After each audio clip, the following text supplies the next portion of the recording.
In America, some people want small mommy GF with small Milky, but we need to make sure the tent is big enough for the mommy GF with biggie Milky and penis.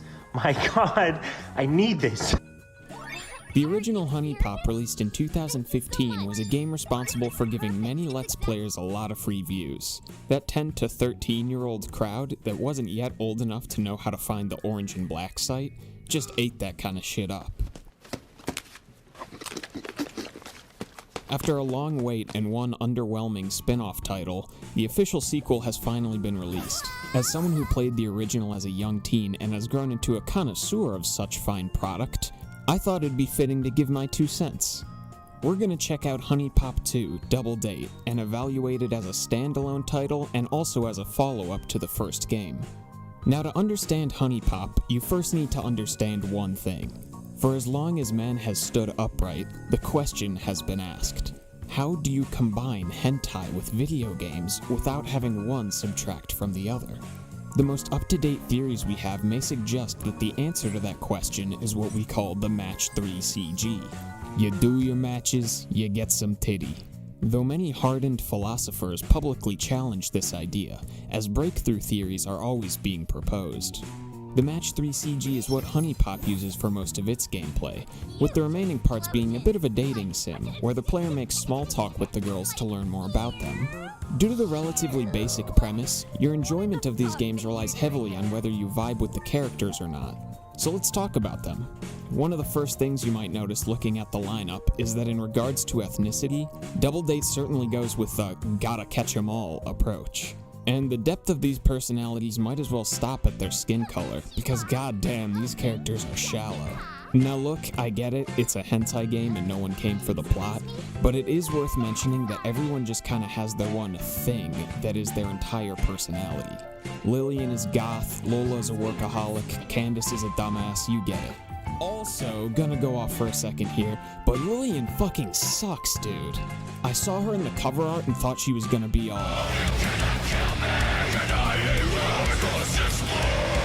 But in reality, she's like, oh, can you see into my eyes like open doors? The small talk you do with these girls in Double Date has been streamlined to a certain degree. In the first game, you actually had to remember shit about each girl, because you'd be penalized for asking the same question twice. I can definitely understand why they would remove this, because it was pretty annoying when you couldn't remember something, and it would pretty much always either lead to an unfun experience or a quick trip to the wiki. A drawback here is that the conversations you have with the girls are really shallow, and as such you never really start to care about them. You get to ask about their favorite shit, and then once in a while they'll talk about their baggage, which is usually the shit you already knew about them. It ends up making these bits, which should be fun, lame as hell, to the point where you don't even want to pay attention. My husband's been trying to call me non-stop. I'm tired. Man.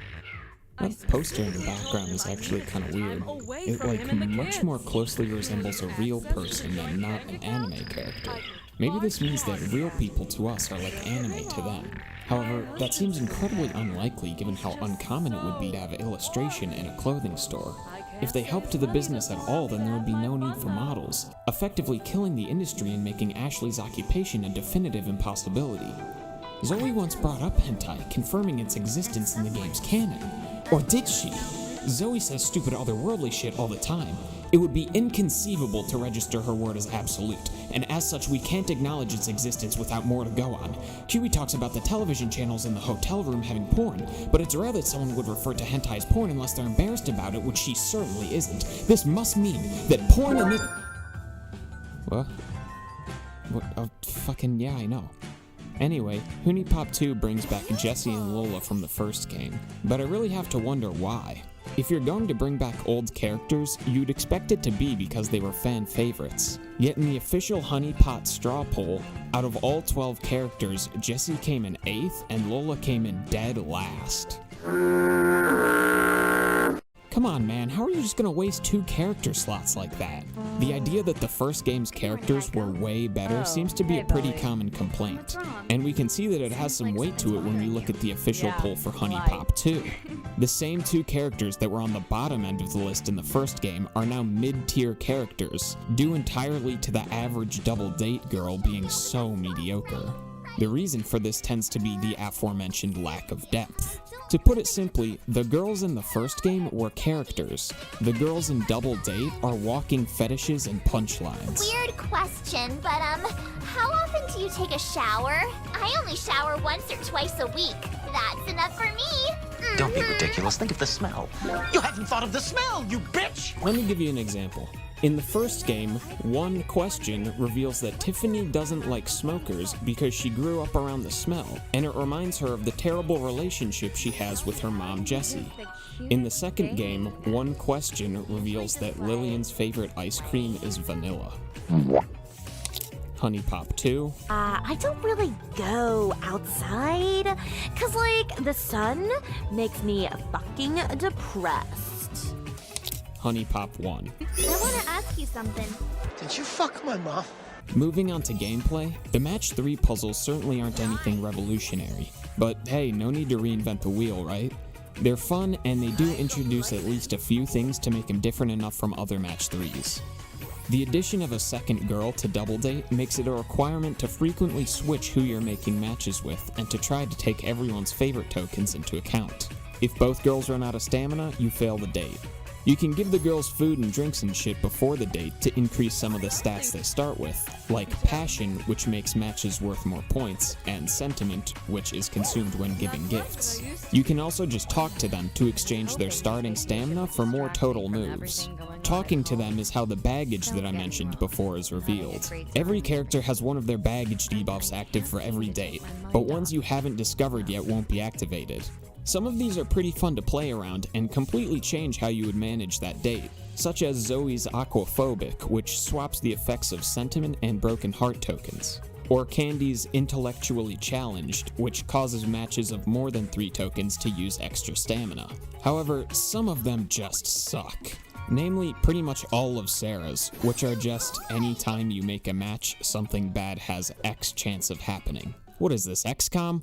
Why would you put % chance triggers in a match 3 game? There's no way to play around that shit, it's just annoying.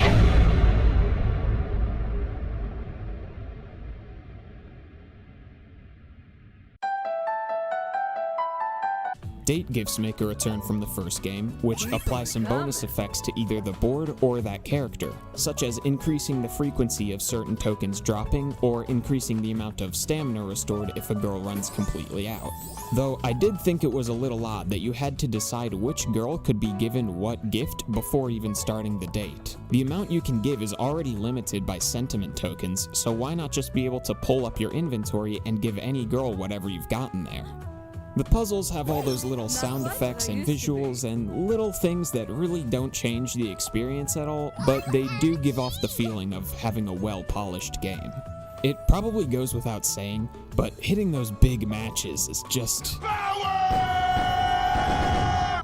Finally, if you complete a second successful date with a pair, you get to see them make this face. With this bonus round, you're supposed to make matches as fast as you can.